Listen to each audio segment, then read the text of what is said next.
Di zaman sekarang rasanya susah banget buat lepas dari omongan orang lain. Kita dinilai dari cara berpakaian, cara ngomong sampai pilihan hidup. Dan tanpa sadar, banyak dari kita mulai ngerasa harus hidup sesuai ekspektasi orang lain. Padahal nggak semua komentar itu datang dari niat yang baik atau pandangan yang objektif. Nah, di video ini kita bakal bahas gimana caranya biar kita bisa bersikap bodoh amat sama pendapat orang lain, tapi tetap dengan cara yang sehat, nggak nyakitin dan tetap punya empati. Karena di dunia yang penuh tekanan sosial kayak sekarang, bisa cuek pada tempatnya itu penting buat jaga kesehatan mental kita. Pertama, jangan gantungin kebahagiaan kita ke apa kata orang. Soalnya kalau kita cuma bisa senang kalau dipuji, otomatis kita juga gampang jatuh waktu dikritik.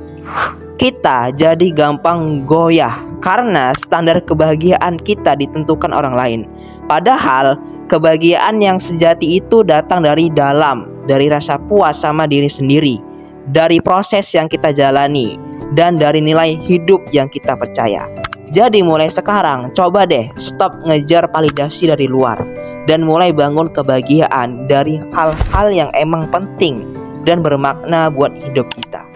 Poin yang kedua, percaya sama diri sendiri. Ini bukan soal jadi sombong, tapi soal tahu arah hidup kita dan berani bertanggung jawab atas pilihan kita. Banyak orang hebat di dunia ini dulunya juga pernah dicibir, ditolak, bahkan dianggap aneh. Tapi mereka tetap jalan terus karena mereka percaya sama visi mereka. Kita juga perlu punya keyakinan kayak gitu. Percaya diri itu dibangun dari belajar, dari pengalaman, dari jatuh bangun. Bukan soal sok tahu, tapi soal sadar bahwa kita lagi tumbuh dan kita layak buat terus berkembang. Ketiga, penting banget buat sadar kalau pikiran dan pendapat orang lain itu di luar kendali kita. Nggak peduli sebaik apa kita, bakal tetap ada aja yang salah paham atau nggak suka. Kalau kita sibuk mikir semua omongan orang, kita bakal capek sendiri. Karena emang nggak mungkin nyenengin semua orang sekaligus di dunia ini. Daripada buang-buang energi buat ngejar image atau biar semua orang suka, lebih baik kita fokus ke diri sendiri. Jadiin kritik yang benar sebagai bahan evaluasi, tapi sisanya cukup didengar dan dilepas aja. Poin keempat, kita nggak harus setuju sama semua orang. Kadang demi menjaga hubungan atau biar nggak dianggap nyebelin, kita terpaksa bilang iya. Padahal hati kecil kita bilang enggak. Padahal beda pendapat itu wajar banget.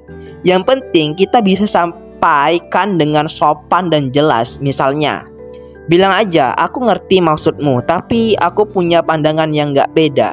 Gak harus ngotot, tapi juga gak perlu selalu ngikut. Ini tanda kita udah dewasa, punya pendirian dan tahu batasan. Kita bisa tetap ramah tanpa harus selalu setuju. Intinya, hidup yang sehat secara mental itu bukan hidup yang isinya menyenangkan semua orang, tapi hidup yang tahu kapan harus dengerin, kapan harus lepasin. Bersikap bodoh amat itu bukan berarti nggak punya hati, tapi justru bukti kita tahu mana yang bisa kita kontrol dan mana yang enggak. Kalau kamu ngerasa obrolan ini relate banget sama kamu, jangan lupa untuk like, share ke temanmu, dan subscribe juga. Dan tulis di komentar bagaimana yang paling kamu rasain sekarang. Sampai jumpa di video selanjutnya. Semoga kita semua bisa jadi pribadi yang lebih tenang dan kuat ngadepin dunia yang bising ini.